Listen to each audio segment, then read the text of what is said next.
You're not getting it yet? Not yet. Okay. Is showing up yet? Oh, is it? His is coming, not showing up yet. Not showing up yet. Okay.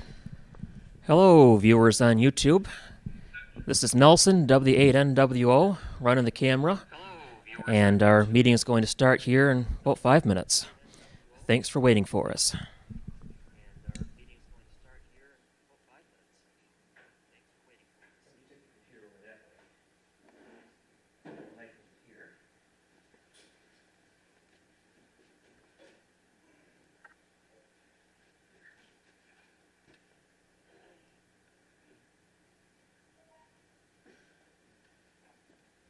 Okay, Glenn, am I showing up? 1, 2, 3. You are. Okay. I've got unknown ID, so I just may need to update my database. Probably. Well, I'm going through his hotspot. Well, but it's still using your radio ID. Yeah.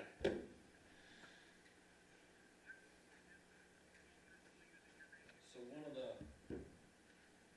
the nice things here is instead of a display, I'm just running it on the tablet, and it shows every contact that's on there. Oh, wow. You know what's a shame is when they first started this, they actually made a piece of script that you put into PyStar, and you'd type in your address and then /mobile, and it would give you a mobile dashboard for your phones. And it was really nice, and for some reason the guy who did it dropped it, and now you can't do it anymore. I think I can still do it on my phone with this hotspot, because I did it before. Let me see. Yeah, I just gotta figure out the IP address, so I have to run an app to figure out what IP it is. Good morning, Glenn. This is Mike from APP. I didn't hear it, Mike. Say that again. Oh, good morning, Ron. Good morning, Glenn. This is Mike, W8VPC, aka MJC.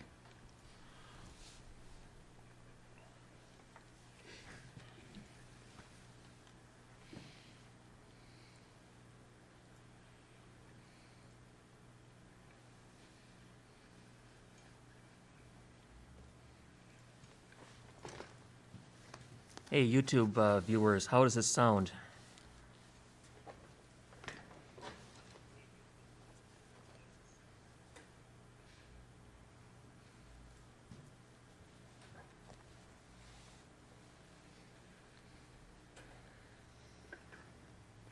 Up here a little bit better, Actually, scratch that, Glenn. I forgot I had to redo my hotspot, and I wiped it out of there. It was really nice, though. It would give you a big... All right, to those just tuning in, this is Nelson, W8NWO. Yeah, it was really... We're going to start here in just a few minutes. Thanks for tuning in online. All right, Glenn, thanks for the audio report. Appreciate it. Gosh,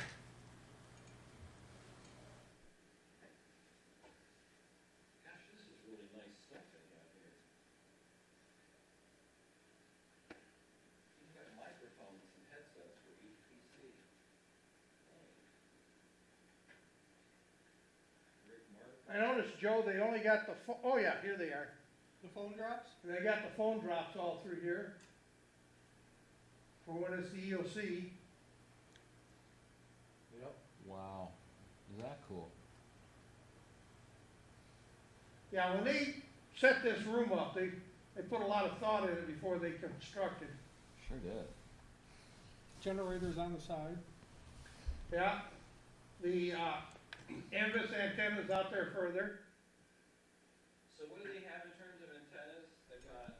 So for those listening on YouTube, we are broadcasting from the University Center in Gaylord, Michigan. The telephone pole out It's a there. building owned by the county, Otsego County, and used by several colleges, especially Kirtland College. Cable's buried The underground. room we are in is a computer lab, and it is also the Emergency Operations Center for the There's a county. tower in this corner. So at the moment, we're just looking at all the various amenities in this room, I guess you'd say. On the wall behind us is the radios for the room. There's telephone drops in the ceiling that we're looking at. Yeah, there's a tower in that corner. There's just one dual band or two on that one. Just outside the window is Two on a the tower wall. with some antennas They put and those a up originally, big and then dipole antenna that I'm Mike sure P2Z helped many put of you that are one familiar up. with. Okay. And we're about to get Let's go started. live. Good morning, ladies and gentlemen. Welcome to the District 7 DMR presentation. I'm Chuck, N8NXP, District Coordinator. We welcome everybody, whether you're on the live stream or viewing it at a later date. At this time, I'd like to thank Joe, N8, JTQ, I keep forgetting his call sign, Joe, I apologize. He got us Emergency Operations Center here at the, called the clerk, yeah, MTech building, used to be the University Center. They change names all the time on these things on us. Another huge thank you to Nelson, W8NWO, for bringing in the equipment to live stream and record this. Mike's down there doing the technical stuff for Nelson. And of course, our presentator today is going to be Adam, N8 APX. I don't know how he got that call sign when the Weather Bureau's APX. Stole that away from him, per se. For all the District 7 coordinators, just a reminder that there will be no teleconference November or December due to the holidays. Seems how the fourth Thursday of the month is kind of a bad time. We want everybody to have a great, blessed Thanksgiving and a very Merry Holy Christmas and a Happy New Year to all of you. We're available if you have any problems or need any help. I know the COVID numbers have been going crazy. Some of the EOCs are being activated. Some of the guys are being pressed into service. And we hope that does, you're able to help out. Well, because it's a beautiful day outside and everybody wants to get back outside, I'm going to turn it over to Adam so he can get this DMR presentation going, and we hope you enjoy it.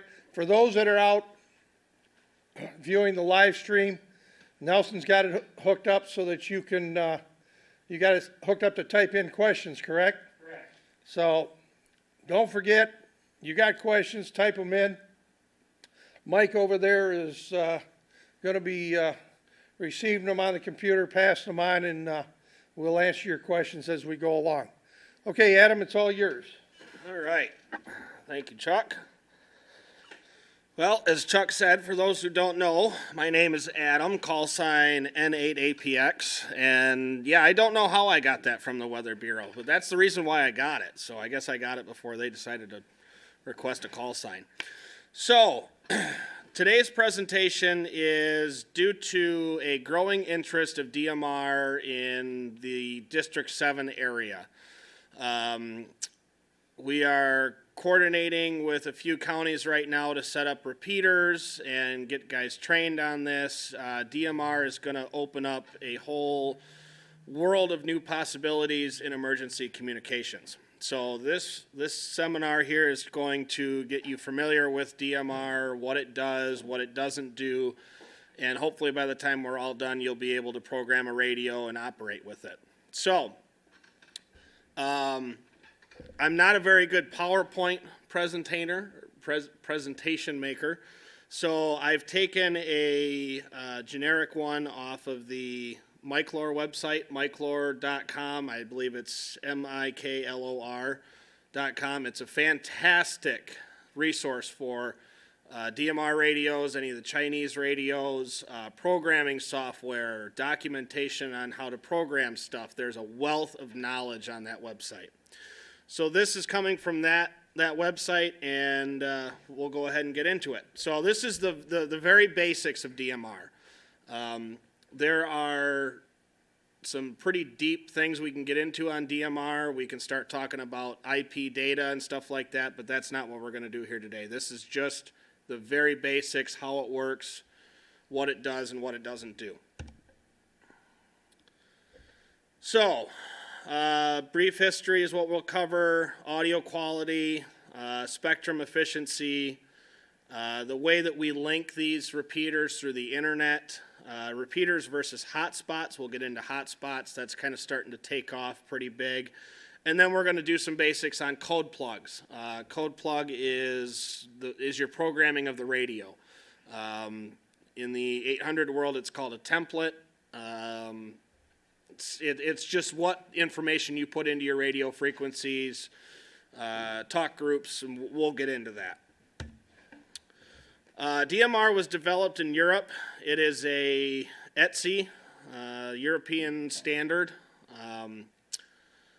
It was adopted about 20 years ago. This is a commercial mode. It was meant for commercial radio, police, fire, security, maintenance groups, mostly for its spectral efficiency. And the amateur radio community has snatched it up and is running like crazy with it. Of the digital modes that are on the market these days, DMR is an open standard as opposed to, say, like your Fusion would be a proprietary standard. And because of that, the cost is low, and that's why it's seeing such an explosion. One of the biggest things is audio quality. This is across the board with digital. We always hear the argument that what's wrong with analog, and we want to stay on analog and stuff like that. The audio quality with DMR, D-Star, Fusion, P25 is much improved. And what I mean by that isn't necessarily what your ear hears, because I do hear some complaints about digital audio. It's obviously digitized, but your audio quality over distance. And our live streamers may not be able to see this, but we're going to go back and put these slides in. But what you're seeing here is your drop-off curve on analog. So, you know, when you're on the fringes of your repeater and you start getting your picket fencing and static and you drop off. With a DMR repeater, you can go much greater distance and still have 100% audio. It's not a degrading, it's there until it's not, and then it stops. So normally, in my practice, what I've seen is an analog repeater, let's say an analog repeater gets 40 miles of coverage.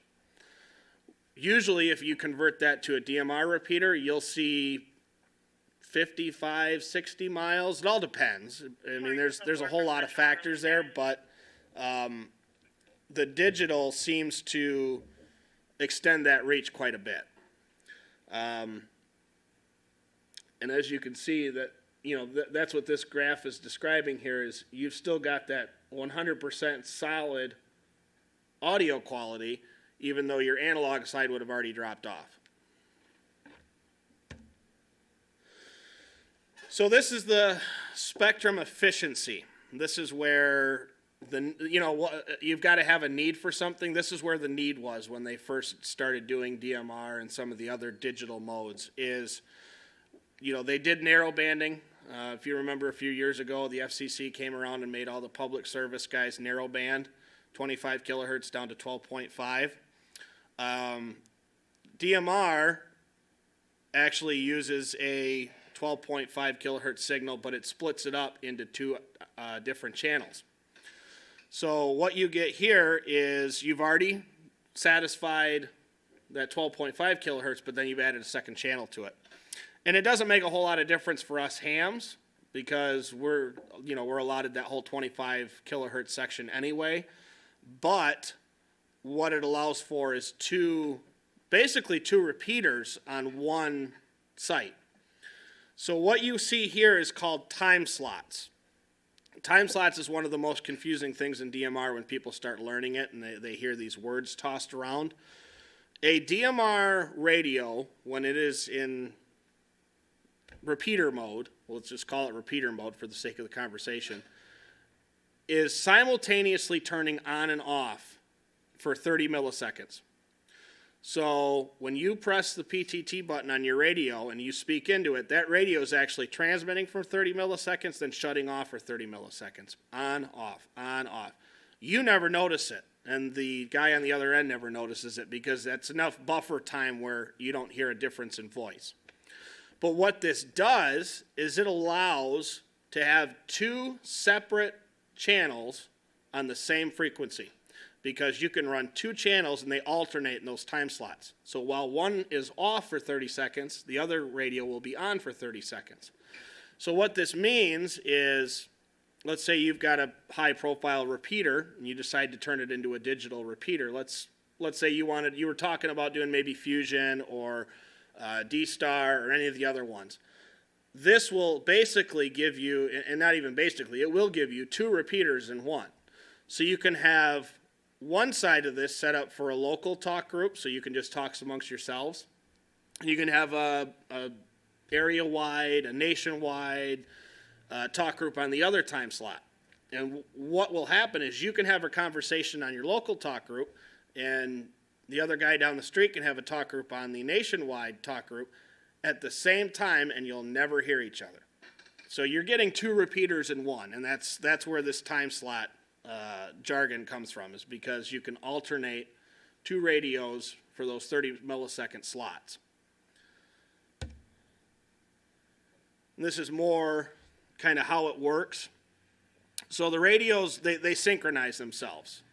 When they're in repeater mode, it will actually, kind of like on a P25 radio, for anybody that knows the public service radios, you press the PTT button and it takes a second and then it'll come back and give you a talk permit tone. The DMRs will do the same thing. It actually sends out a quick burst to the repeater. The repeater comes back and says, this is your time programming, and then you can then key up and begin to talk. That way, when you have two people on two different time slots, they're always in coordination and don't bump into each other. And that's what you see here is you've got two radios, one's on time slot 1, the other one's on time slot 1, then you've got a whole other group that's on time slot 2, and they interweave with each other, so it's on the same frequency, but they never actually hear each other, and you can have two separate conversations at once.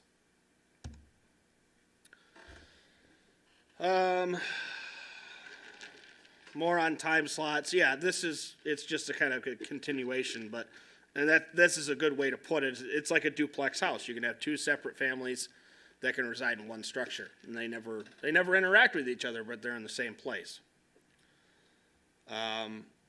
Another terminology you're going to hear is talk groups, and talk groups are a bank of where you want to talk to. You can have a local talk group, you can have a District 7 talk group like we have, you can have a region, a statewide talk group, and this is a good analogy for it, is each house has its own room, and that's what a talk group is.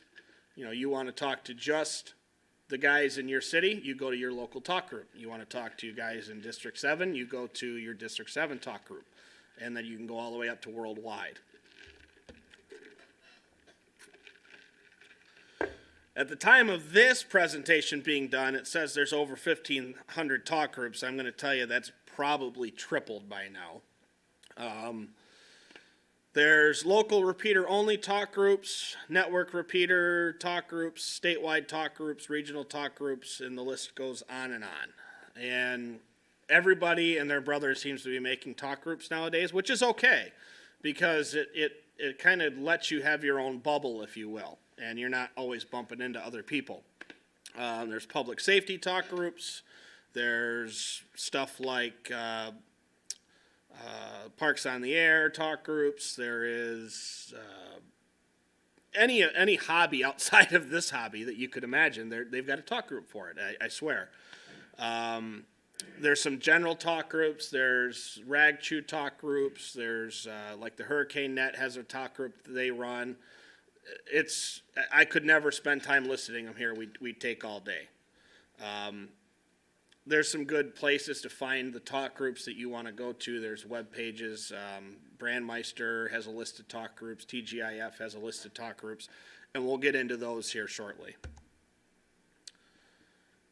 And this is kind of, and we're going to go into the actual programming, but this is what you're going to be looking for when you do program a radio.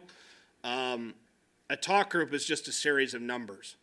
So you're going to call, let's just say for this conversation, let's say they've got it listed as Pennsylvania statewide. That talk group number is 3142. So when you go to program your radio, you're not actually putting in Pennsylvania statewide, you're putting in the digits 3142.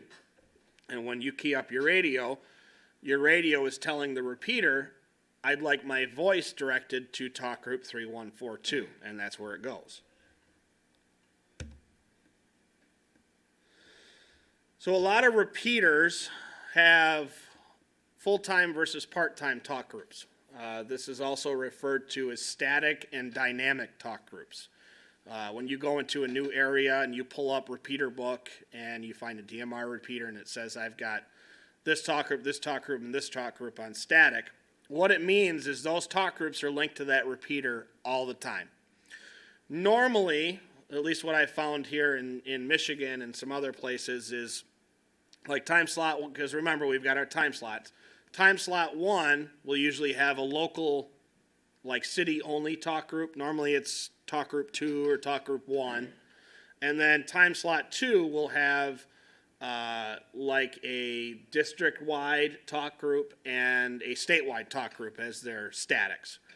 So you can key up on those, and they'll always pass traffic to your radio, but it also means you can bring up dynamic talk groups. So if you're in a new area and you want to key up and talk to somebody back in, let's say you're out of state. So you're out of state and you find a DMI repeater, it's on the same server, and you want to talk back to Michigan. You can key up your DMR talk group, like ours is 2416. You can key up 2416, and it will bring that up as a dynamic talk group. You can have a conversation, and then about 10 minutes after your last push to talk, it will unlink that talk group. So that's the difference between static and dynamic. Or in this case, they call it full-time versus part-time. Yeah, and this just goes to show here, it's a little bit reversed of what I said, but time slot 1 has your statewides and your national talk groups. Time slot 2 has local talk groups and things like that. And you can coordinate these any way you want. There's no standard really for it. But it allows you to basically have those two channels that are, one channel's doing maybe a rag chew on a nationwide talk group, and that's great for people that want to do that. But if you also have, let's say you've got an exercise or a disaster, you can switch over to time slot 1, and it's just your guys in your area. And they never interfere with each other. They're always there simultaneously and don't conflict. This is a short description on some repeaters. The two repeaters they have shown here, one's a Motorola. If you've got the funds to do it, a Motorola is a great way to go. Obviously, it was developed for that. I mean, I know some guys don't like to jump on the Motorola bandwagon, but I'm going to. Motorola developed this mode with the European guys over there, and nobody knows it better than them. And if you can get your hands on a DMR repeater that's made by Motorola, absolutely. But there's also lower cost options. Bridgecom makes a repeater.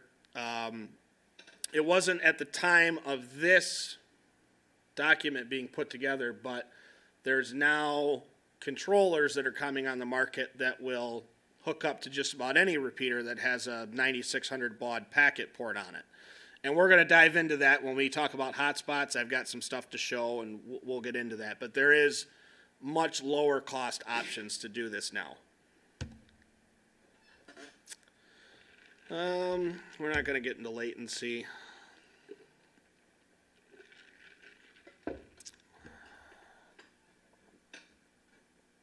So this is a good thing to remember, and this is all learning the etiquette for operating. You've got to set in your radio what talk groups you actually want to listen to, because remember, this comes from the commercial world. So let's say we're in this 2 time slot era where we've got 2 independent talk groups on 2 time slots for, let's say it's a municipality. So time slot 1, talk group 1 is garbage pickup. Time slot 2, talk group 2 is the sewage plant or something like that. You don't want these guys to be able to hear each other. That's the whole point. They're two separate, even though they're on the same frequency.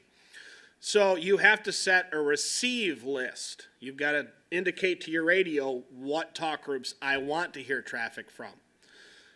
In this case here, if you're going to a new repeater and you don't have a new talk group set, you may key up and you might not be getting through because somebody else is actually on that time slot in that talk group, and you can't hear them because your radio is not passing that traffic. A lot of the newer radios are fixing this by ways of something called promiscuous, or I forget what Anytone calls it, but if you set it, it will just pass all traffic. But the best thing to do as far as etiquette goes, when you turn on your radio, especially if it's a new repeater you're not familiar with, give it 5-10 seconds to listen. Just make sure, and watch your LEDs to make sure they're not lighting up. Because if you light up and you see you've got traffic, you may be stepping on somebody. If you don't see anything, give a quick kerchunk. Actually, that's the way to do this with this stuff, is you actually have to kerchunk the repeater to get the talk group you want. And once you've established that, then you can go ahead and start putting your call sign out there and things like that. But it's just, give yourself a couple of seconds. Always remember that. And it's like this on all the digital modes. D-Star's the same way. You get guys that key up on top of each other, and then you spend 15 minutes going, where'd everybody go, because everybody's silent now. Just give it a couple of seconds. When you turn on to a new channel, new repeater, even your local repeaters. If it's a repeater you're familiar with, give it a couple of seconds before you go keying up, just to make sure there's no other traffic there.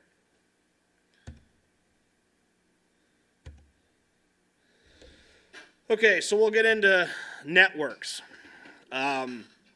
We've got this list of talk groups, but where does that list of talk groups go? They go onto a server or a group of networks. These are usually big servers, like TGIF is in Amazon server. Brandmeister has their own servers scattered across the country and the world. And it's just the central linking point where all these, remember, this is all internet based. And I know there's a lot of argument for, well, when the internet goes down, then none of this matters. But I'm here to tell you that it's going to be, this stuff is going to be pretty prominent unless, the absolute worst catastrophes happen. And as long as that's not happening, we're going to still continue to use this. So everything's linked via the internet to these servers. They've got DMR Mark and Brandmeister listed here, but there is 15, 20, 25 other servers out there, and they're growing by the day. Brandmeister is by far the largest. They've got thousands and thousands of talk groups. DMR Mark is fairly large, but DMR Mark is more, repeater linking, statewide linking, stuff like that. There is some ways to get into it on your hotspots and things like that, but Brandmeister seems to be the top dog in newcomers, hotspot users, and nationwide linking, stuff like that. So the newer server that District 7 is using is called the TGIF network. I don't want to spend a whole lot of time diving into why you choose a server versus another one. That can turn into a half-a-day spiel right there. But TGIF is serving to be what District 7 likes. They give us some more freedom to choose what we want, better access for our users. At the end of the day, we just prefer TGIF network as our server. When we start talking about hotspots, I will get into how we're using some scripting in our Pi stars and things like that, our hotspots, to allow both servers at the same time. So we'll get into that. A lot of times you've got servers that interlink with each other. Like TAC 310. TAC 310 used to be a big meeting place for newcomers, things like that on Brandmeister, and they would cross-link that over to a DMR mark. And there's not so much of that going on anymore because it causes a lot of confusion and people get angry and it just makes for a mess sometimes. So I don't see so much of that happening in the future. I mean, there's going to be a few, but I don't think that's very critical. Okay, so repeater versus hotspot. Obviously, like I said, this is internet linked. So you've got to have some way to get your voice onto the internet. One of that is through a repeater, like we've already covered. The other is through a hotspot. A hotspot is a repeater in your pocket, basically. It is a low power, usually simplex UHF radio that's mounted on a Raspberry Pi computer. Special software gets loaded into it. You link it to your Wi-Fi network, and it will do the repeater's job for you of picking up your voice traffic and putting it off to the talk group and sending it out to the internet. There is a multitude of these hotspots coming on the market. Some of them range from $70, $80 to you can get an open spot and pay $400 for it if you want to. But to me, they all basically do the same thing. The jumbo spot, which is this one right here, that's the one that I seem to be having the best luck with. I've programmed probably 10, 15 of them at this point, and they're reliable, they're easy to use, and I mean the open spot's a little bit easier, but we're talking $80 versus $400, so to me the jumbo spot's easy enough to use. And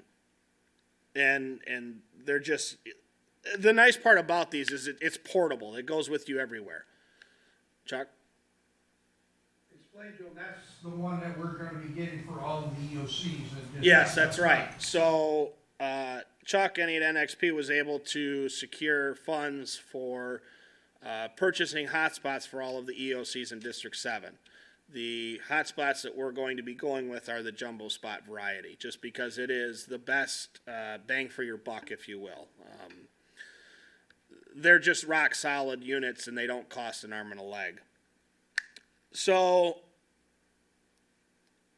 these run on a system called Pi-Star.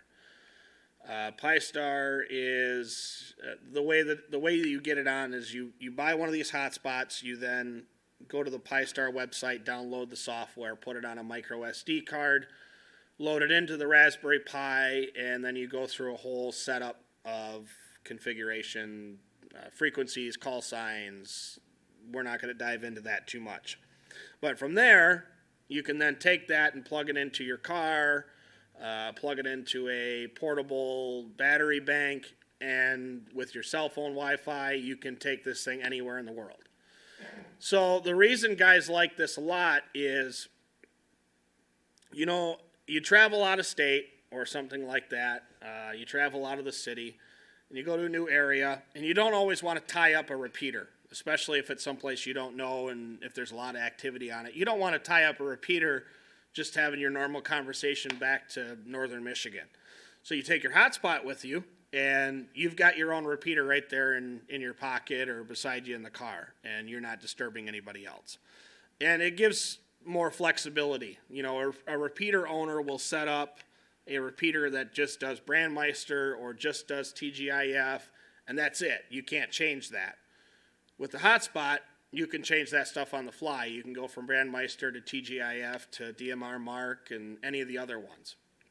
The other benefit is the Pi-Star and the jumbo spots and any of these really don't only do D-Star, they also, or DMR, they also do D-Star, Fusion, P25, and they actually support cross-moding between some of these modes. You can actually come in on DMR and go out on Fusion and vice versa and stuff like that. So these are really beginning to be the hot ticket here. Guys are picking up cheap DMR radios, cheap hotspots, and the numbers are just exploding because of that. So before I move on from that, I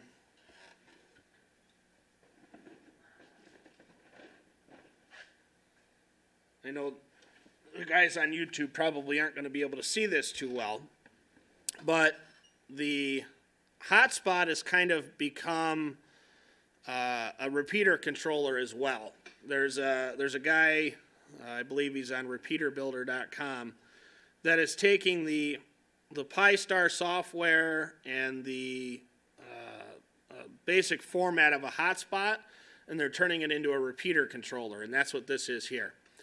So when I said earlier that you can take any repeater that's got a 9600 baud packet port on it, you can take that old repeater, dust it off, put it in your tower site, grab one of these. They are about $200, which sounds a little bit expensive, but it's a lot less than a $700-800 Motorola repeater, that's for sure.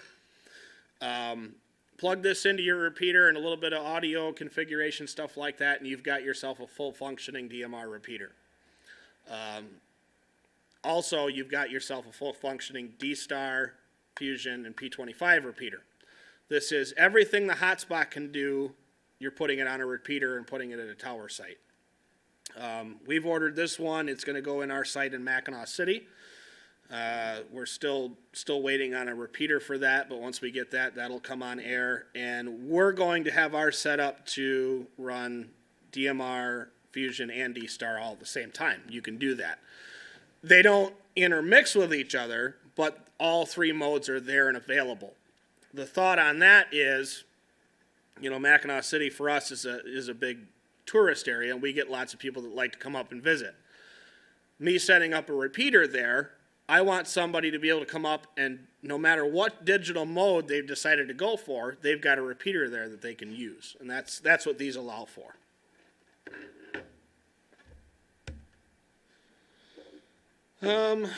This is going into just activity on the talk groups.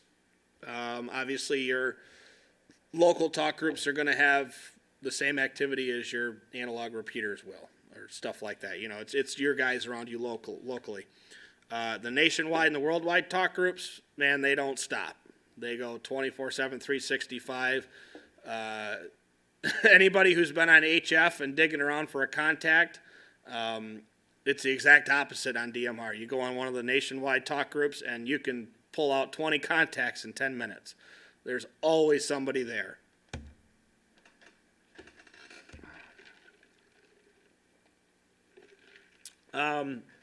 This is a little bit more on the operating etiquette. I was kind of talking about taking your time and things like that. So a 3-second pause before you're pushed to talk. This is, like I said, listening for other people to be there. That's kind of a general thing across all repeater etiquette. You know, always listen first. The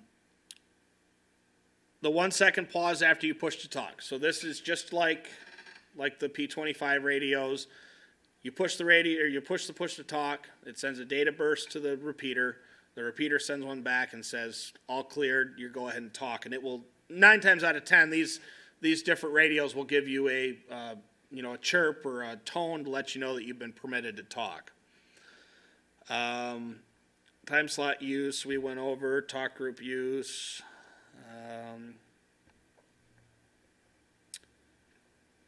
So, and then the other part of this is some of the digital modes will do call signing. Like D-Star will actually send your call sign out for you.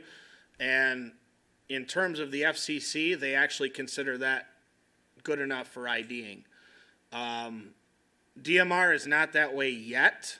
It's working there right now. So always identify, because you'll see guys that'll key up. Like I said, this is to get a talk group on a repeater or a hotspot that's not already there, you've got to chunk it to get it to be there. You've got to send that data out. So it's always good to identify yourself like that. They're slowly working on something called talker alias. This is going to be similar to D-Star. For those that are familiar with D-Star, you put your call sign into your radio, and it will send your call sign over the data stream, and it will come up on the other guy's radio. Some of the cheaper radios don't do this. We've been working with the Balfangs, the $45 ones. They don't necessarily do this talker alias yet. I've started working on some of the Anytone radios, and some of those do have it. It's just nicer because when we were programming these, when this first started coming around, is you would have to take a 150,000 list of people's contacts, their call signs, ID numbers, and you'd have to stuff that in a radio. And it's not that bad, but as it becomes more popular, you start running out of room. Talker Alias is going to eliminate that, and you won't have to upload, 300,000 people's identifications into your radio anymore. Let's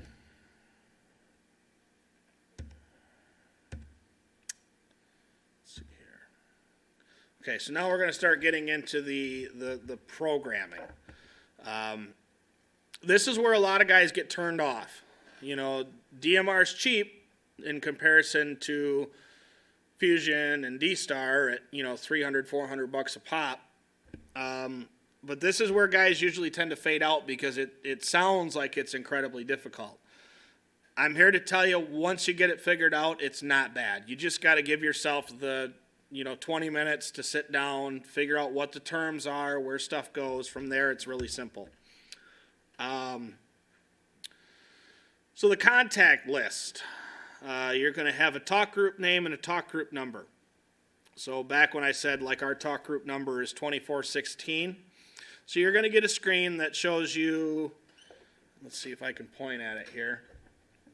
So you're going to get your contact name. This is what you want to call it. So if I was programming this radio and I wanted to do it for our District 7 talk group, I would name it D7 Auxcom. That's what I've been naming it. It's a group call, so you can have group and private calls. Group call puts it out to everyone. Private call is like if you wanted to just talk amongst two radios. Again, that's from the commercial side of things, but it does apply here somewhat. So we'll set it for a group call. The call ID, so I would set that call ID for 2416. That's what I would put in. Call receive tone, that's all radio user specific. If you want to have a tone come on when that talk group comes up, that's up to you. And then you would go through and fill out the rest of these. So you could do Michigan statewide, you could do the MI5 network, statewide 1, statewide 2, 31261, and stuff like that. And you would just fill this list out with all the talk groups that you know you want to use. That way they're in the radio. And that's just, Nelson, I don't know if you want to get a shot of that, but that's just an expanded image of that.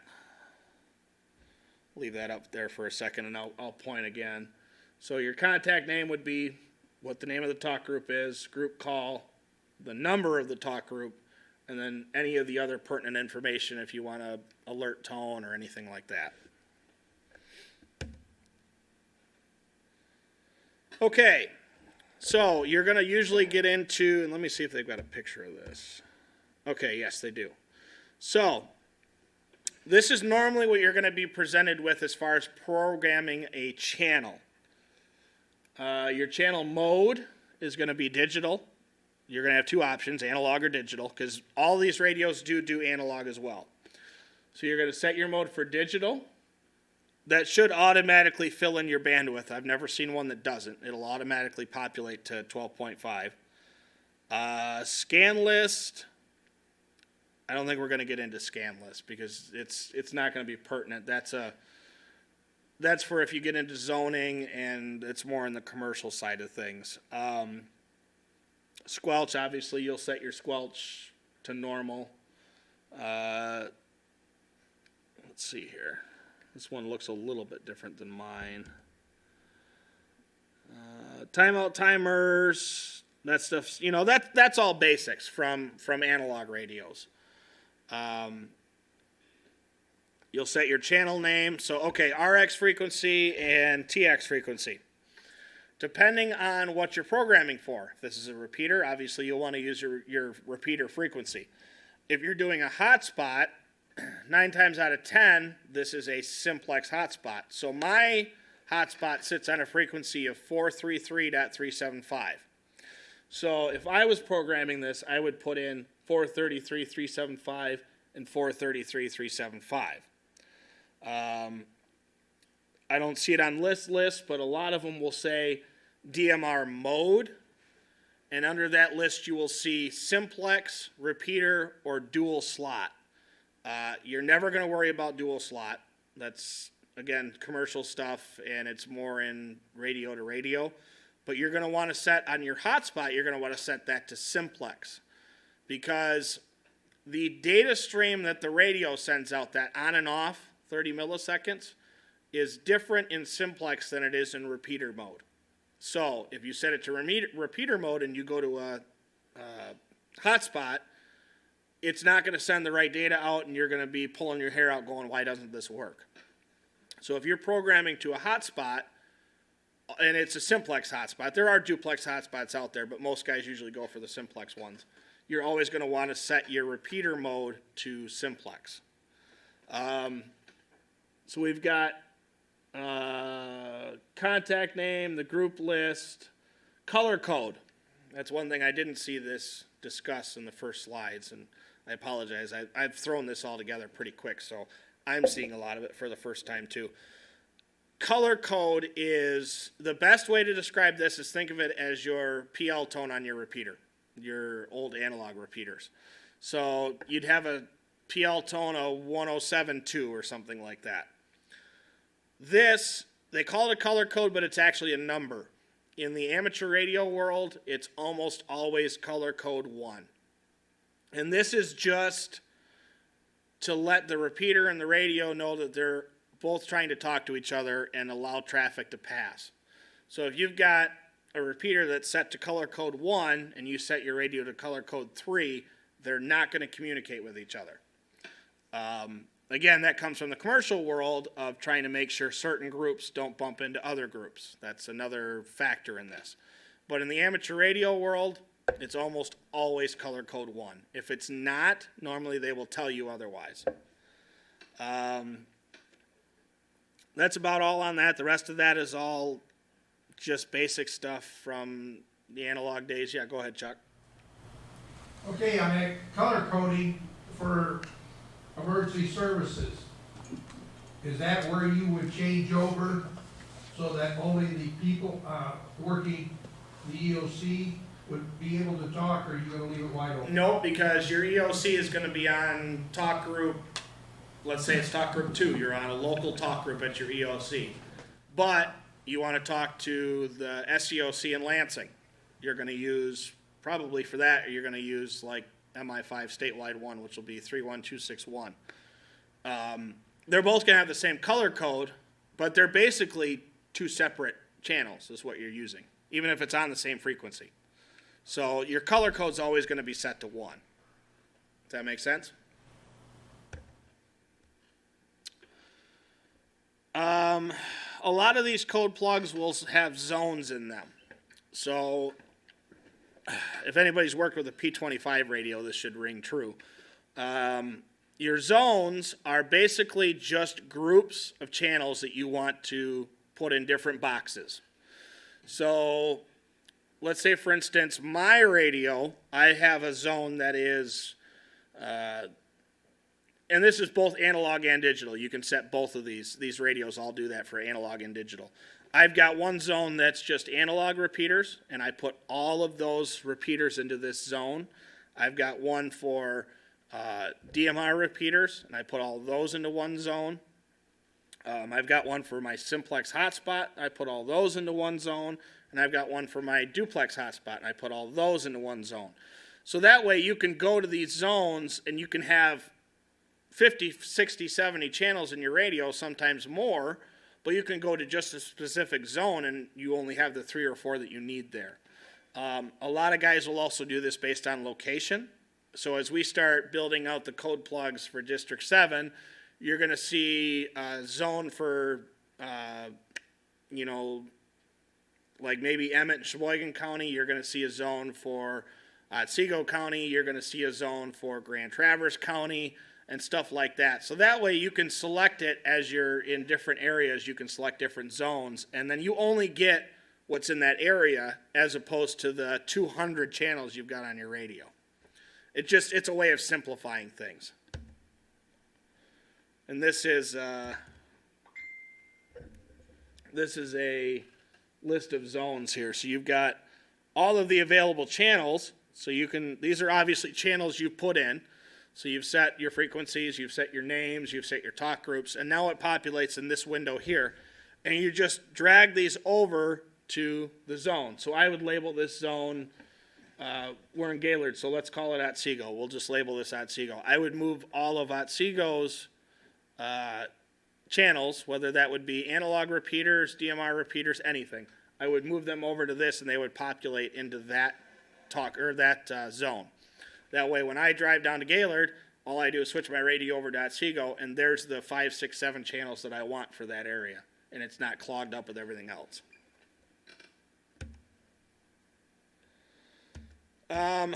Scan lists. We may as well cover it because I don't want you guys to get into it and not know how to do it, and then you're pulling your hair out with it. Some radios it matters, some radios it doesn't. Especially the Motorola's and stuff, scan lists are very important. Again, this reverts back to what you're wanting to hear from the repeater. If you're in a new area, they have completely different talk groups, and you don't have this stuff set in your scan list, you'll sit there and your radio will light up green, but you'll never hear a thing out of it. Because the radio's going, I don't recognize any of these talk groups as being in my scan list or my receive list. I'm not going to play any audio from it. So some radios it doesn't matter, like the Baofangs, you can just set it to none and it will just pass all traffic. But if you find yourself in a situation where you've got one of the higher end radios, you're not being able to hear audio from it, this would be the place I would go, is into your scan list or your receive list. And you'll want to drag all of your talk groups over into that receive list or scan list. That way it passes all that traffic. And this is just an expanded version of that here. You'll see, let's see here, where's it at on here?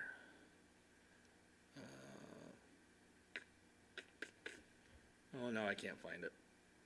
There it is, scan list. So like this radio here, I would guarantee if you set it for none, it would probably work just fine. That's 9 times out of 10, that seems to be the case for me, at least with some of the lower end, the Chinese radios and stuff like that. I would set it for none, try it out. If it doesn't work, that's when you need to then go, okay, I've got to go into my receive groups or my scan lists and just dump all of this stuff in so you know you've got it and it will pass traffic. Yeah, okay, getting to the end of things here. I like how they say, first and foremost, never forget this is a hobby. It is, you know, we're all supposed to have fun here and it's a hobby, and but a lot of this can be very serious. I guess I'll take this time to jump up on my soapbox and say why I think DMR is wonderful for the the MCOM community, the AUXCOM community. I think number one, the biggest factor is the ability to have 2 separate conversations going on at one time. Like Chuck was saying earlier, you're in an EOC, you've got to have local communications with your guys, maybe between a hospital and an EOC. So you guys use your local talk group and you're talking amongst each other. But just over at the next desk, you've got your guy that's in touch with the SEOC. And you're using the same repeater, the same frequencies. You've had to do nothing else to make this happen, but it's going on independently and simultaneously. I think that's huge. There's a lot of stuff coming down the pike for DMR. There's IP data that's able to be passed. Motorola's done that with their repeaters. The amateur radio group hasn't taken a hold of it yet, but with the way this stuff goes, it won't be long before they do. And I very soon see us being able to move IP data, TCP IP stuff over DMR. We may have to go into higher frequencies for that, but either way, it's possible for that. I think the internet linking is a plus.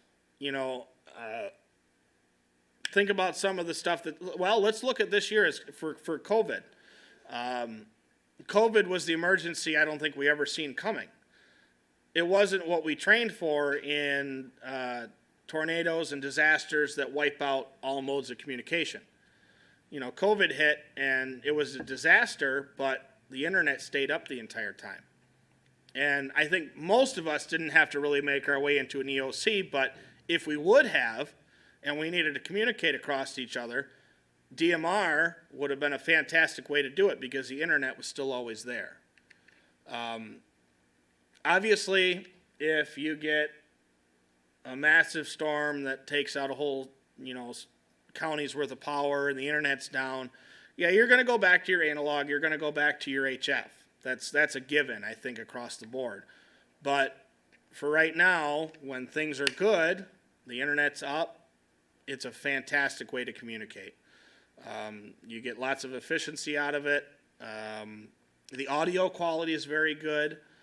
They didn't touch much on the digital chip that's inside this, but my steer towards DMR versus D-Star and some of the other ones is the AM vocoder that's inside of it, which is nothing more than, I guess, just for in layman's terms, it takes your analog voice, turns it into ones and zeros, and sends it off. DMR has the updated AMBE plus 2 vocoder in it, and it's much more stable, much better audio, as opposed to D-Star and some of the other ones. So there's a whole list here, but let's skip that, and we'll go into questions and see what we can answer here.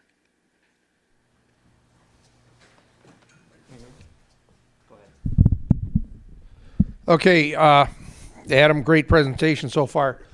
Glenn, EC from Grand Traverse County.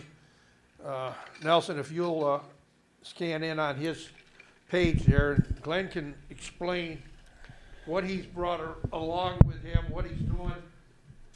One of the advantages we have in emergency services, even though we're hams, we can pick up and get into the FirstNet programming for cell phones. I'm on FirstNet, Glenn's on FirstNet, Adam's on FirstNet, Mike's on FirstNet. It is available to us. I'm working with the people from AT&T to make it available to District 7, so we can get everybody involved. FirstNet, with Channel 14, you get, number one, most importantly, priority. I know living in Mackinac City, 4th of July, Labor Day, you couldn't get a phone line to save your neck for 5, 10, 20, 30 minutes. Since I've been on FirstNet last November, had no problems. And Mackinac was packed this year, both 4th of July and Labor Day, even though we didn't have a bridge walk. Never had a bit of trouble on that aspect. Glenn, you want to explain what you've done with your group in Grand Traverse and how you're using the DMR? Sure. What I have here is stuff that can just pretty much put in a bag. Takes you just a couple minutes to set up. This is the FirstNet. This is a hotspot.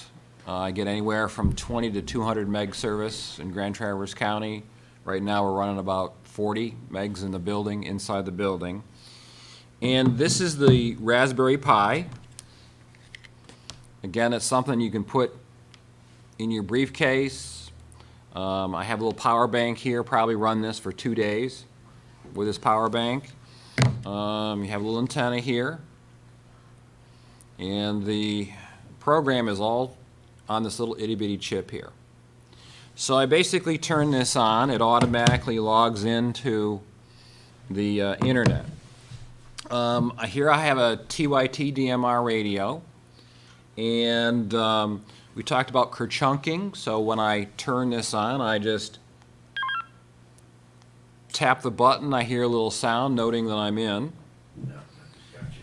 And what I've also, we also use a lot of the Android, we're using Android FL Digi, and one of the nice things about the Android tablets that we're using is I can log into this.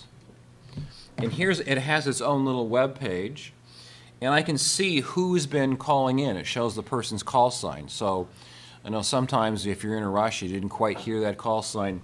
Well, every time I click on, I can see the person's call sign. I'm gonna bring that up here too, Nelson, when you guys are done, so I'll pull up the full dashboard. And the other small thing that I have here is, this is a file server. This is talking to this. So if you want to share some programs, you want to share code plugs or whatever, this is about $40. And I put a little memory card in it. I bought 256 gigs of data for like $30. So you can put stuff on people's phones, computers, and it's all battery operated.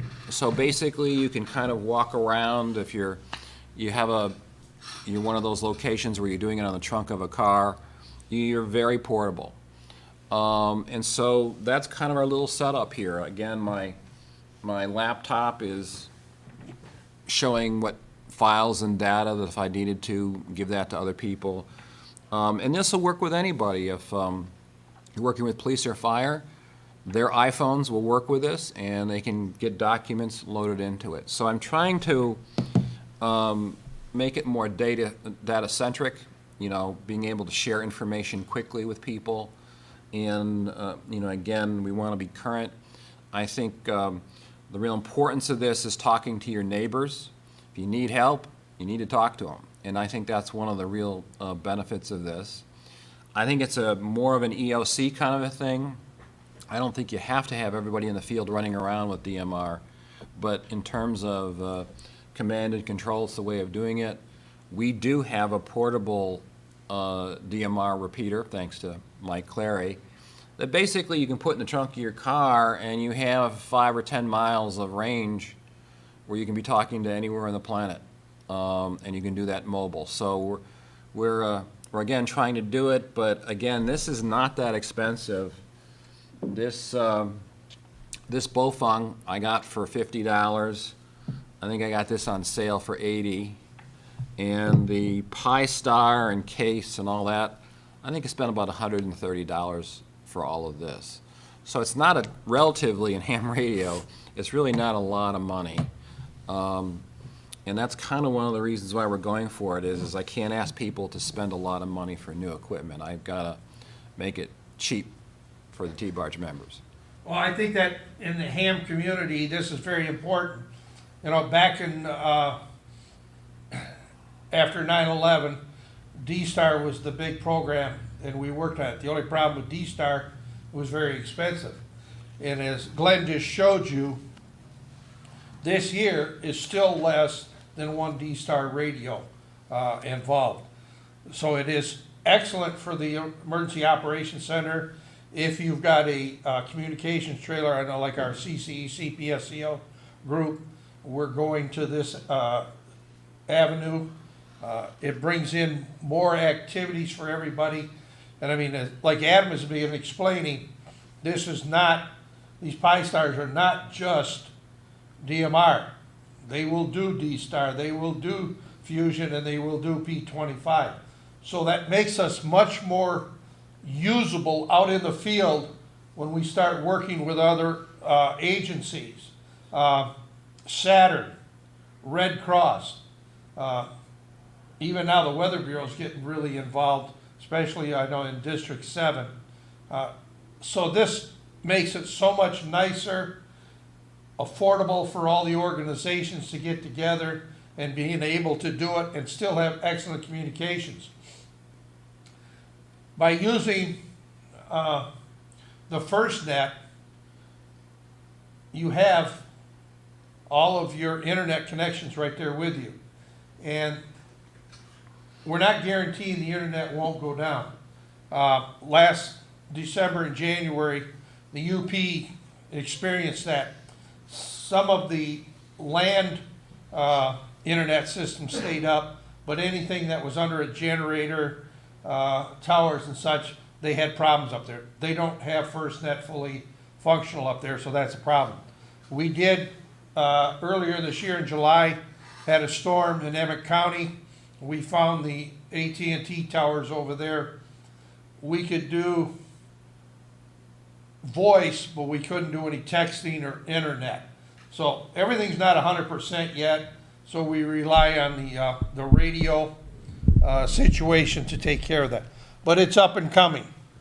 And if you can get on FirstNet, it's a much nicer. We're working to go for the telephone that just costs you $1. Glenn got your Netgear, Nighthawk. huh? I got the Netgear Nighthawk. Nighthawk is what FirstNet is using. I think they're $30. I spend, T-Bar spends, it's $36 a month, and that is unlimited and unthrottled. In other words, sometimes in the data plans you get up to a certain speed and they throttle you back down. No, this is full blast. Yeah, FirstNet is all solid straight across. There's no throttle back. If you have a regular AT&T account that says unlimited, when you get up to 12, 14 gigs, they start throttling you back. Not on FirstNet. So there are advantages.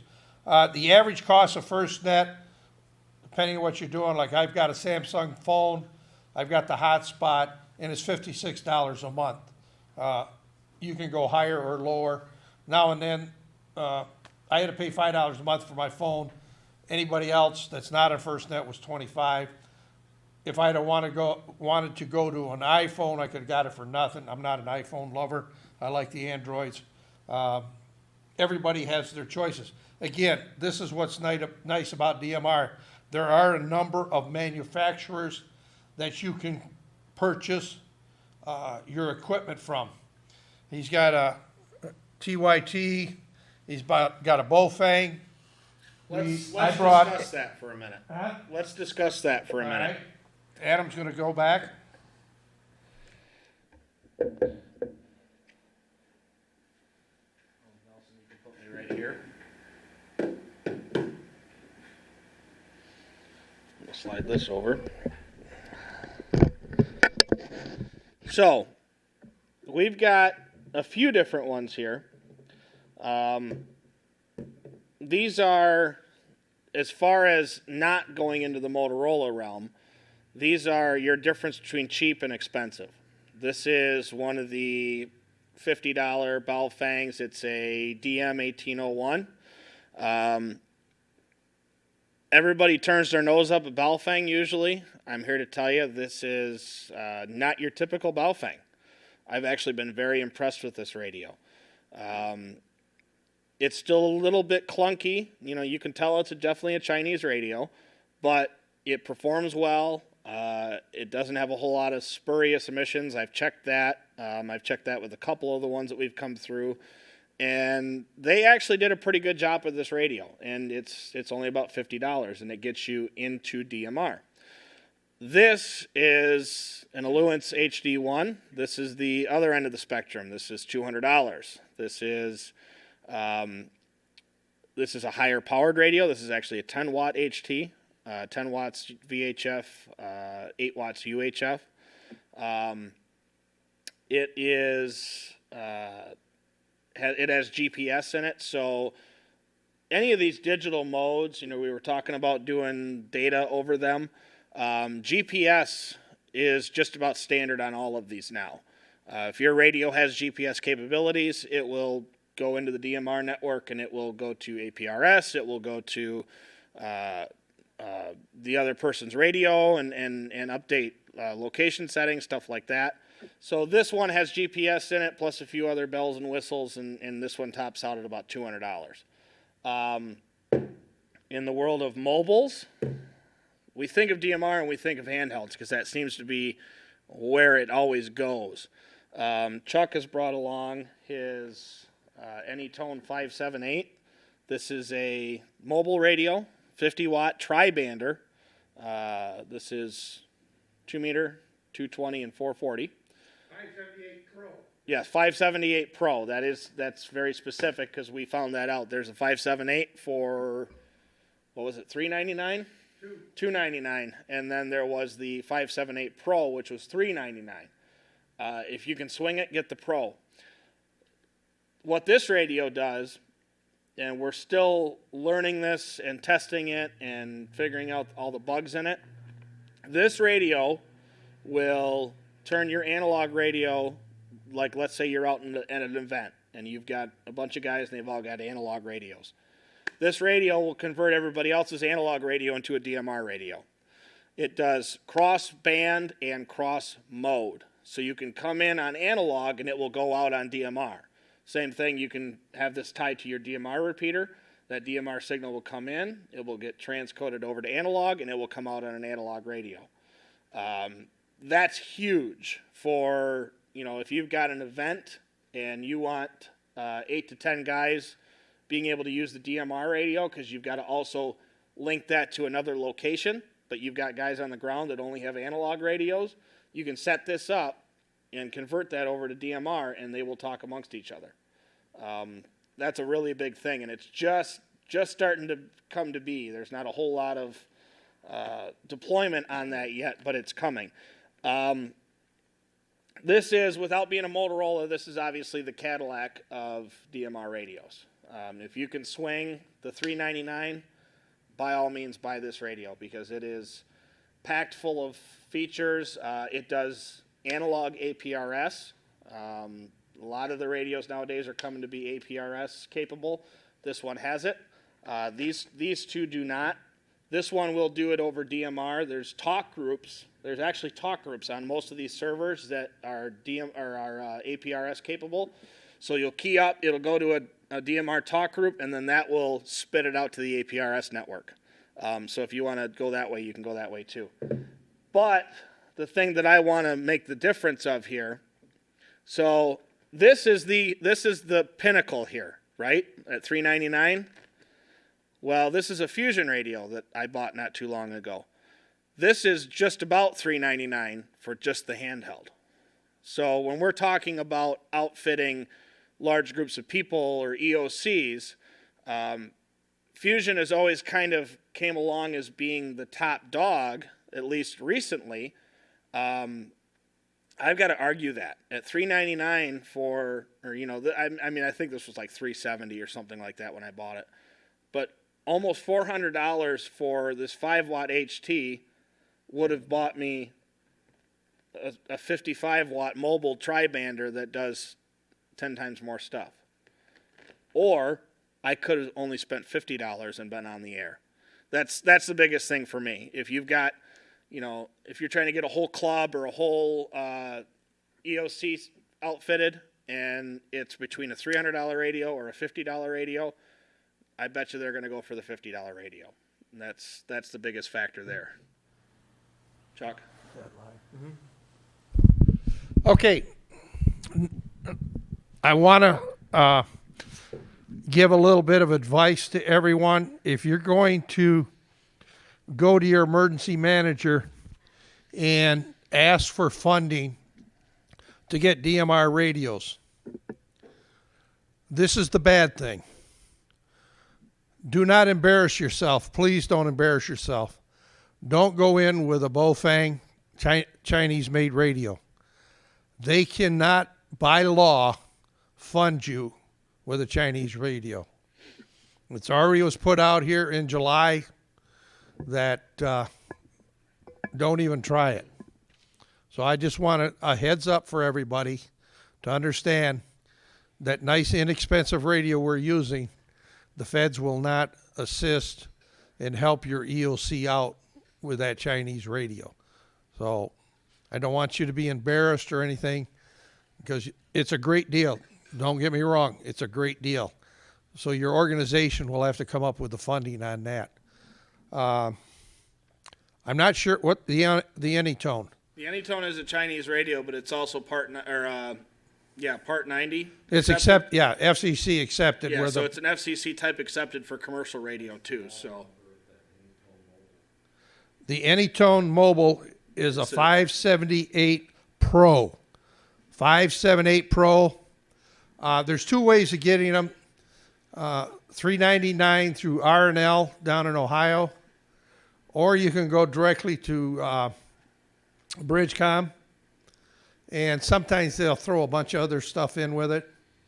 I'm here to tell you, I would not go to Bridgecom. Bridgecom has a great marketing team. and they will sell you everything under the moon. Yeah, everything's extra, but nice thing about R&L, we've done business with them both for the district, our organization locally, and I buy most of my radios. Ever since Comdac went out and retired, I've been using R&L. Excellent people to work with, and they're fast, considering everything. And I don't know of anybody that they haven't beat the price on. They do an excellent job of that. So, how much? $339. Yeah, that's for the Anytone Pro. Make sure it's the Pro, because there's a 578, which is $299, but it doesn't have any of the stuff that Adam's been talking about. We learned that the hard way, right? Yep. Okay, Adam.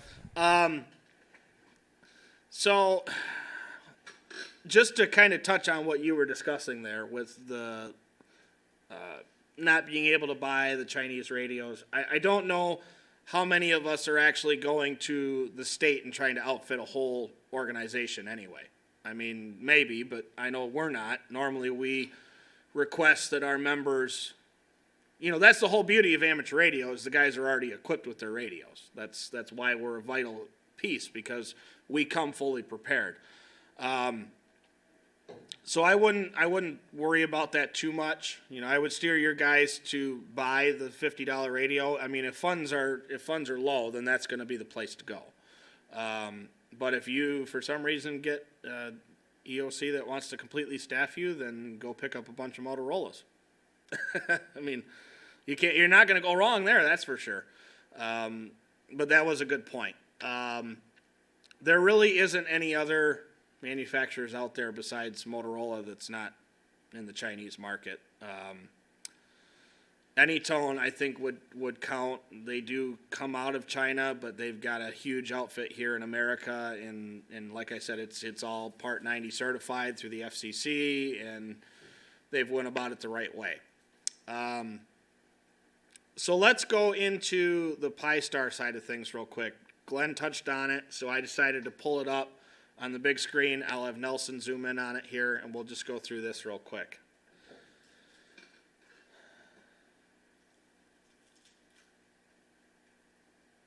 So this is my Pi-Star dashboard. I've got my hotspot set up. Remember, this is my repeater that I've got sitting on the table here with me right now. As you can see, I'm running.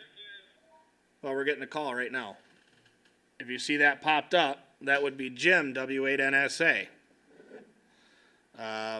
We'll go ahead and give him a call right now since we've got this pulled up on the dashboard. W8NSA, this is N8APX.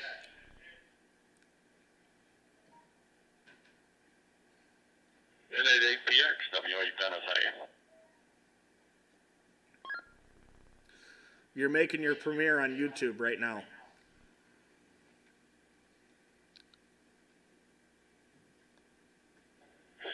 Yeah, I've been following the presentation. Very good. Yeah, I thought I would demonstrate the chunk for you, Adam. Not a problem. Standing by. W8NSA. All right, fantastic.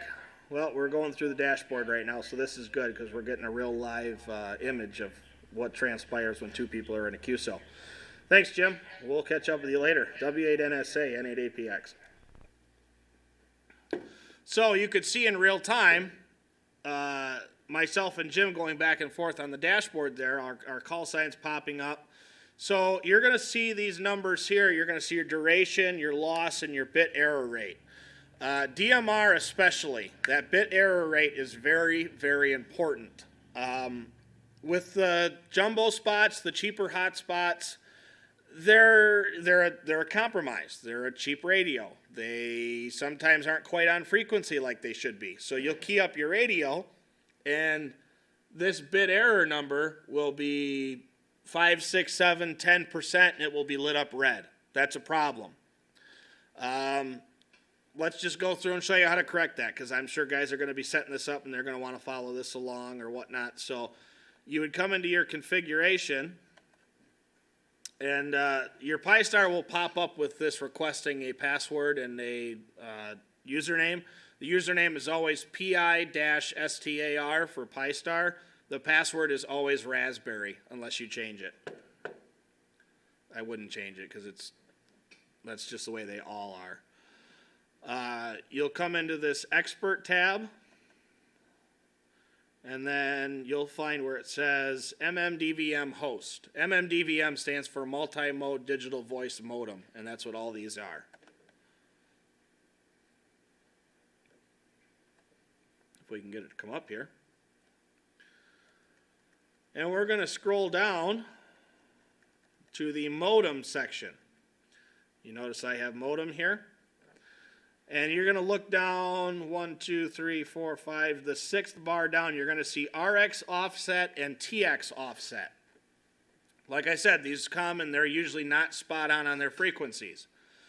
Some of them will come with a little cheat sheet in the box that says set your TX and RX offset to -475.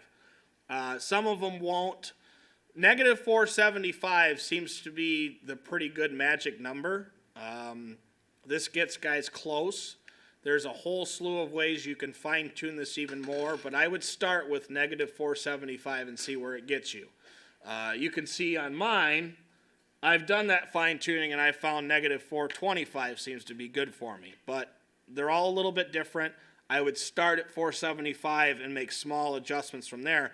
And what you're going to want to see is then when you go back to the dashboard and have a conversation, your dashboard should then show you this 0.2, 0.3, and it should light up green. Why this is important is because this is, BER stands for bit error rate. That's how many errors you're getting in your data stream. When you've got a high error in your data stream, it will come out like garbage on the other end. And vice versa, it'll sound terrible coming back to you. So the lower the bit error rate, the better you are. This is probably one of the biggest things that drive people nuts when they're first setting up hotspots, because they buy a cheap one and it's off frequency and they can't talk to anybody for 3 days because they're going, why am I getting this huge bit error rate and why does my radio sound horrible? It's normally in your TX and RX offsets. So you can see I've got more than one mode here. I have D-Star, DMR, and Fusion running on my hotspot right now. You can see I've got D-Star came up as the time server. I've got the couple of call signs here from some other folks that have been on. Local RF activity, this shows me what's been going on my hotspot. You can see both myself and Chuck have keyed up on my hotspot. We'll do a little bit in the configuration, so when you first buy a hotspot, this is what you're going to want to go to. First thing is your modes enabled, so you can see that I've got DMR, D-Star, and YSF selected. You can do NXDN, YSF to DMR. These are the cross modes, so you can take a Yaesu radio, put it on YSF to DMR, and come out on DMR. Same way you can take a DMR radio, turn on DMR to YSF and come out on Fusion. Very cool that these things are capable of that. The new OpenSpot 3 will cross mode D-Star too. So if money's no object, buy yourself a $300 OpenSpot, you can cross mode on D-Star too. Most of the time, you're going to see MMDVM display type. You're going to want that OLED. It's just a little screen on these. 9 times out of 10, you get the jumbo spot, and it's just an OLED. Some guys dive into the Nexion display. That's a nice big screen. It's all user preference there. General configuration. You can see my call signs in there is N8APX. My DMR ID is 3102071. I'm going to stop right there because I completely forgot to touch on DMR IDs. With D-Star Fusion, you put in your call sign, that's all you got to do. With DMR, being a commercial standard, each radio has to have a specific ID number. This is very easy to get. You go onto a web page called radioid.net. You follow the prompts, you put in your call sign. You do have to submit your license. It sucks because you didn't have to use to do this. All you needed to do is put in your call sign. But the problem is guys have come along now and they've generated fake call signs, and they're getting fake IDs, and they're causing havoc. So unfortunately, now you have to submit a copy of your call sign to make sure that you're valid, and that it will spit you out an ID. My ID happens to be 3102071. I put that into my radio, I put that into my hotspot, and everything works together. So before you buy a DMR radio, make sure you go to radioid.net and pull your ID first. Chuck? Use the same ID for all your radios? Yes. Some guys will tell you no. Some guys will tell you get different IDs for different radios. They're running out of IDs. RadioID.net is starting to get very stringent on the IDs they shove out. It doesn't affect anything if you put the same ID in 20 different radios. I would put the same ID in all of them. Somebody may tell you differently, but that's what I do. I put my same ID in all my radios. I don't know why you wouldn't, because unless you're trying to show that you've got 37 DMR radios, that would be the only factor for me. Glenn? I have my ID in my Pi-Star course. Yeah. But if we're using EOCs and there's several people with radios, how do we do that? So what I've done with us is I went and actually pulled one for the club. So I went in and submitted W8CCE's call sign, and I've gotten a specific ID for the club, and I put that into the hotspot that goes to the organization. And if you set your hotspot to public, any ID can come into it. So if you look node type right there, it says node type private or public. If you set it to public, it will pass any radio ID that comes into it. So if you have it set to private, it will bonk anybody that's not your ID number. If you set it to public, it will allow all of them. So I set our club's hotspot to W8CCE's call sign and radio ID, but then I make it public so we can all get into it. Latitude and longitude, this will beacon APRS to APRS.FI. They all do. Try and pick your coordinates, where you think it's going to be, set it for that, and just let it go. It'll be fine. A lot of guys don't, and it comes with a standard whatever. They just put in a couple of numbers. And if you look up that address on Google Maps or on APRS.FI, you'll see a blob of about 5,000 hotspots that are all sitting in that same area. It's off the coast of England or something out in the middle of the ocean. But set it for where you think the hotspot's going to be and just let it go. You'll see it beacon, once every hour or so, and you'll show up on APRS.FI. I have my town set to Sheboygan. That's where I live. URL. So you're going to want to set this to your QRZ account because, and I'll go back and I'll show you here. On the dashboard, you're going to see these call signs are highlighted in blue. What you can do is you can click on it, and I'll go to my call sign, and that will generate my QRZ page. That comes from setting that in the URL in your configuration. So what's nice about that is if you're doing just rag chewing or you're on a nationwide talk group and you're just kicking back and having QSOs, you can pull up somebody's QRZ and see where they're from and all their information. It's just a cool feature. But make sure you set it on yours so that way it all, comes out the same way. Let's go back to configuration here.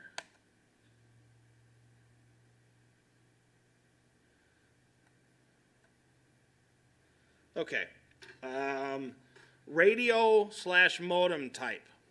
This is very specific to the hotspot you purchase.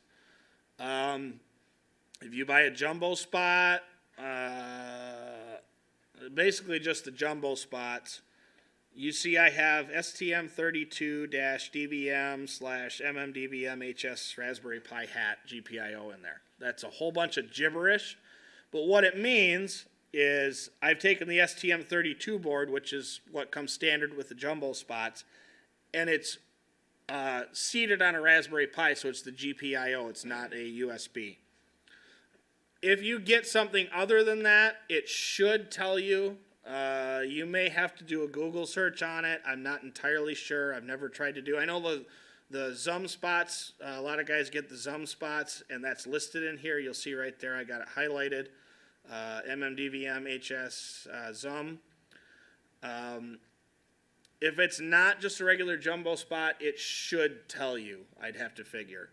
But that's what I have mine set for. Like I said, it may require a Google search or something along those lines. We went over public and private. APRS host is just the nearest one to you. As you can tell, I've not set that. Time zone and then language. So this is my DMR configuration. We're not going to dive into the dual servers. That's just, there's way too much complexity in that. But we were talking about Brandmeister versus TGIF versus DMR Mark. When you get this right out of the box, it will only do one server at a time. Most guys set it up on Brandmeister or TGIF and then just run those talk groups that are on that server. I've converted mine to do Brandmeister and TGIF at the same time. I think, Nelson, when we go to do this, we'll include a link to the video that walks you through that step. I think that's just going to be the best case because it's nothing more than dragging and dropping script into a certain place on this PyStar. But, so what you can see here is I've got my Brandmeister master. There's different servers. There's servers all over the world. So I've got mine set to Brandmeister Canada because it's technically the closest one to me. We're closer to Canada than we are to any of the USA Brandmeisters. There's some other configurations in here, Brandmeister, that's not really pertinent. So what you'll see when you get to yours, if you don't do this change, is you'll just see one DMR master. You'll select Brandmeister or TGIF or whichever. And it's pretty much self-explanatory from there. You'll want to set your DMR color code to 1. Remember, we said 1 is basically standard across the board. Everything else you don't really have to be concerned about. These are my D-Star and System Fusion configurations. PyStar has now added mobile GPS configurations. I've been told APRS is coming soon on these.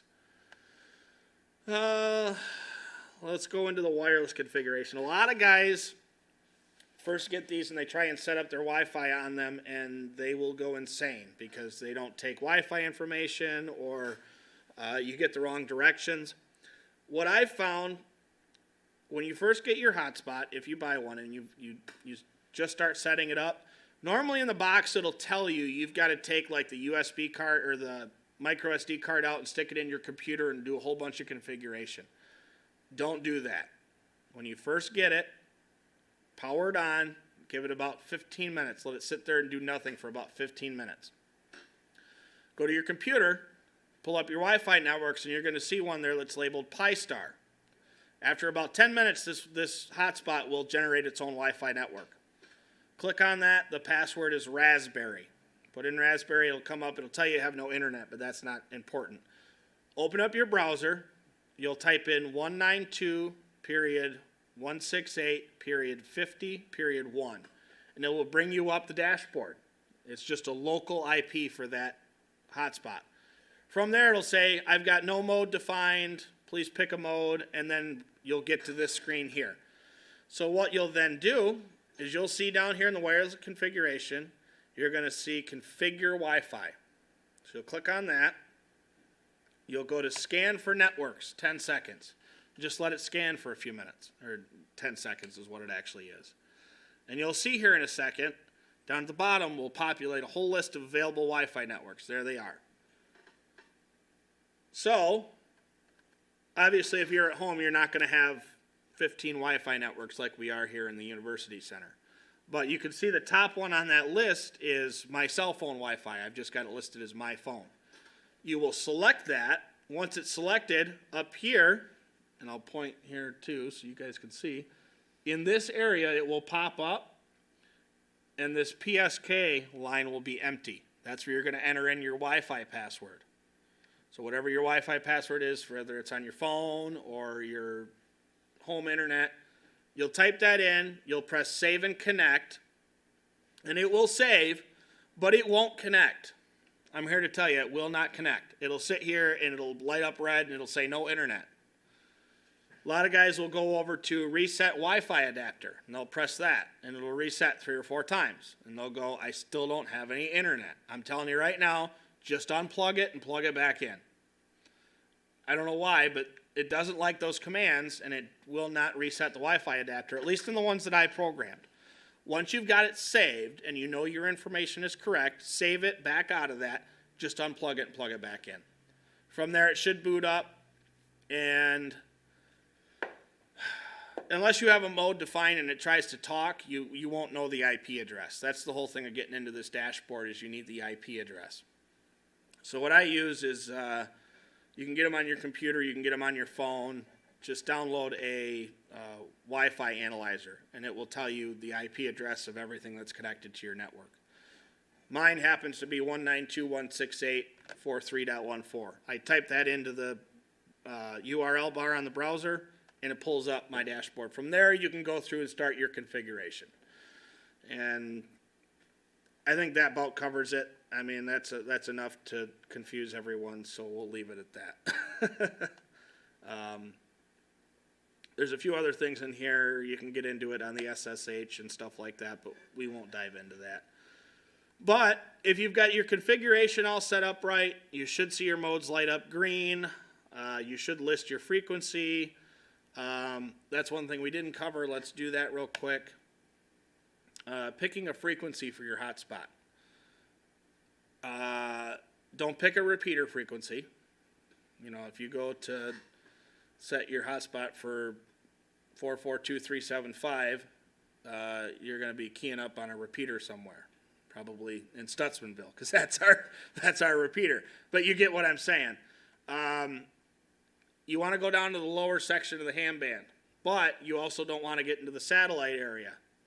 If I take this out, see, I've got mine set for 433.375. If I go 436, it lights up red. That's because I'm now in the satellite portion of the band. Believe it or not, guys were doing this, and it was really messing up satellites. I mean, it's only a 15 milliwatt thing, but when you've got a bird right overhead, it will mess with it. And people were getting quite upset. So as long as it lights up green and you know it's not a repeater pair, you're good. See, if I go back and do 433.375, it lights up green. Something else, when you're making changes in here, every time you make a change, even if it's super tiny, go right down and press apply changes. If you don't press apply changes, it won't save. I don't care if it was one knob you switched or something, always press apply changes. Otherwise it won't save and you'll go, well, I just did that, and now why isn't it like that? And that's why. You've got to always press apply changes. And it'll take a second, and it'll come back up, and everything's good to go again. I think that about covers it for the hotspots. The open spots are quite a bit different. That's a proprietary software. The repeater controllers, that's the nice thing about it, is once you get proficient in your hotspots, the repeater controllers is the same thing, except for it's on a 50 watt or 100 watt repeater. But you get the same operating software. So if you're proficient with your hotspot, you'll be proficient with this. Any questions on that? How many hotspots do you personally use? I personally use 2. I know guys that have 6, 7, 8, 10 of them. I notice you don't use the ESSID, which identifies which hotspot could be possibly in the system causing havoc or... Right. So I use a simplex and I use a duplex. And because of that, I don't have to worry about it. If you were to, here's the biggest thing with running multiple hotspots, especially running DMR, is always set them to a different frequency. If you set 2 DMR repeaters to the same frequency, you can get looping. One will hear the other one and it'll start looping, and I've heard talk groups get completely locked up like that. They'll just loop and loop and loop until somebody goes through and shuts it down.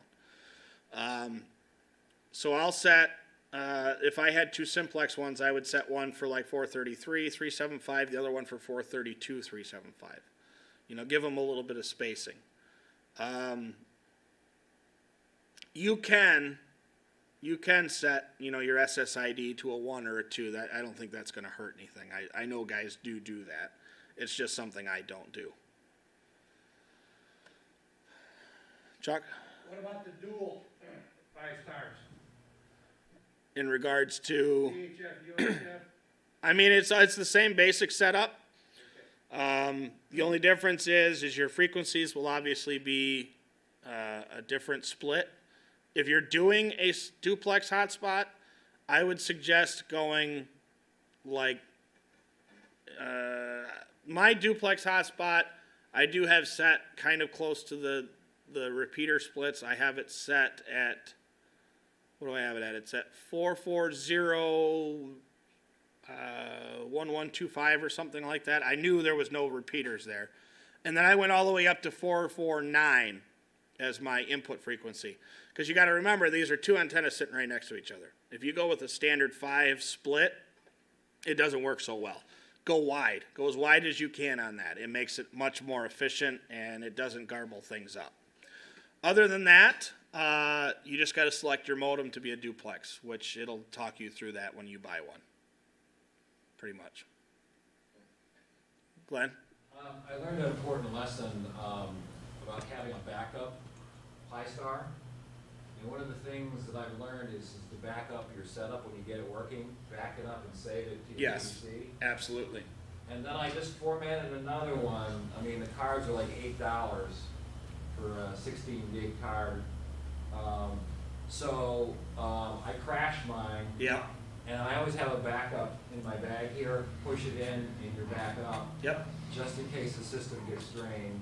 Which happens. I've heard of guys that will have a loose plug, like a loose micro USB, the power supply for it. It'll be somewhat loose and it'll jar once, and it'll go on and off real quick, and it'll wipe the whole card, and it'll mess everything up. I've heard that several times from guys. So yes, Nelson, if you want to pan back, I'll show you how to do that. Let's see here. I'll let him get back on screen. Backup restore? Yes.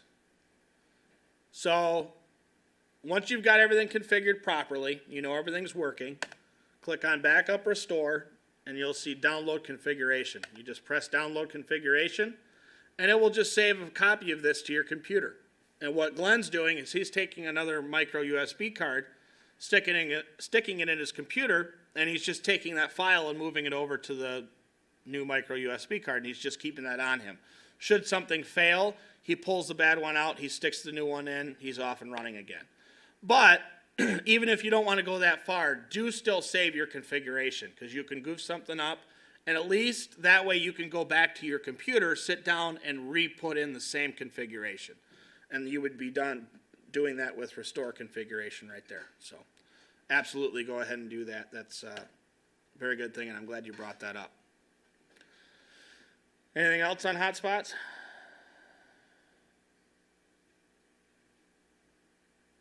Do we have any other questions on the DMR stuff? I know, Glenn, you said you had a couple of questions. No, you answered everything. Okay, very good. I guess we're good to go then. Well, thank Adam for all his work on this project, Nelson for camera work, Mike over there, and of course Joe for getting us the location on that. We hope that everybody learned something today. We thank those that put input into it as such. We want to remind everybody to go into APRS. Excuse me, I lost my train of thought. Aries Connect, and sign up for this day. Also, if you go in and view this at a later time, go into Aries Connect and log your times in. Might as well get some credit for taking a beautiful day and sitting in a classroom. So with that, Nelson, I guess if Mike doesn't see any more questions on the screen, we'll thank everybody very much for those that came. I will say that if we watch the stream, or if we upload the stream, Nelson and I think will keep tabs on the comment section. So please, if you watch this at a later date, feel free to drop a question. We'll keep an eye on it. We'll answer it for you. Okay, everybody got that? They'll be monitoring it and answer your questions at a later date. Adam's been a definite promoter of DMR. We've got a lot of people back in April when we came up with this idea and presented it to District 7. I guess you kind of blew me out of the water. I didn't realize that we'd have that much response that quick, and I'm extremely pleased on how this has taken off and how many sections and counties have got involved in it, and I hope this keeps growing because it's a marvelous tool at not a real expensive price. So with that, we thank you very much. Everybody have a great day and go out there and enjoy the sun while we can.